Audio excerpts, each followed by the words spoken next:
how much are we invested in the process? Because let's start with the auto companies. Every auto company now has said, we're in it, we're doing it, we're transitioning, we're talking about, basically almost remaking the fabric of, our whole system. No more oil changes, going to change, EV stations. Is that something that is, likely to happen in the next few years? I mean, there are more electric vehicles being bought, but... Electric vehicles are certainly still such a small portion of all the cars on the road. Right. We're not going to be running out of gasoline stations anytime soon.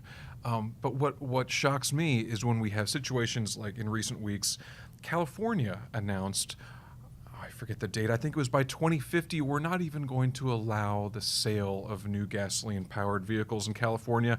And then the next week, all of a sudden, they were having rolling blackouts in California, where the state came out and said, if you own an EV, please don't charge it up because we don't have enough electricity. This really worries me. How can we have a transition to electric vehicles if we don't even have a stable enough power grid to power the electric vehicles we already have? I mean, that's going to be the limiting factor in this transition, is whether we have enough energy, whether we can get that energy where it needs to go.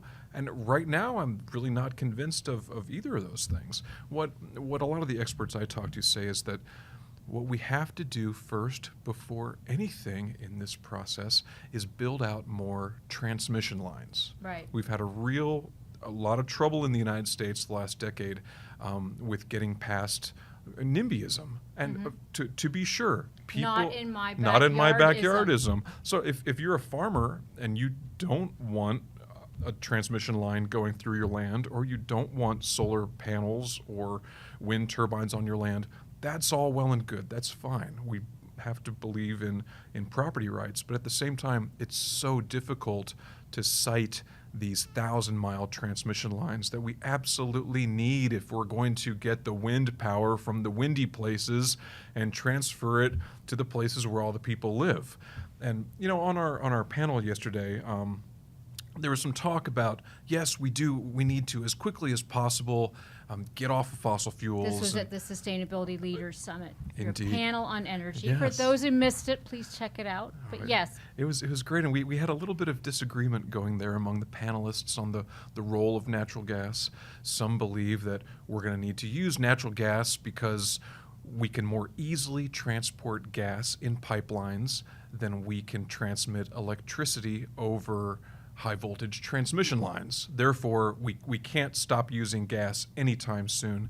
And from an energy security point of view, there's a compelling argument some have made. For sure. Yeah, the rest of the world can't even get enough of our liquefied natural gas that we're exporting. Right. But the idea is there is that we have to use all of the different sources of energy that we have. We can't turn our back on gas.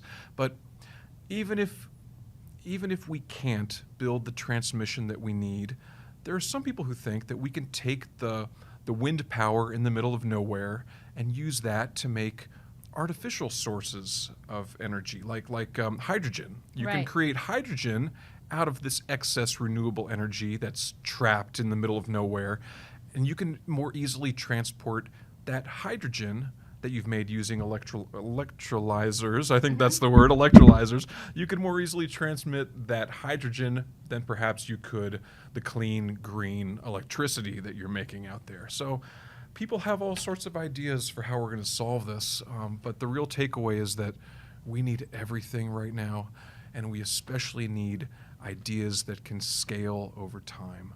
Ideas that they may seem small now, but they have this power to compound. In investing, we always look for the compound annual growth rate. You want to find the technologies now that have at least the potential to experience that compound growth to become a real workable solution for us.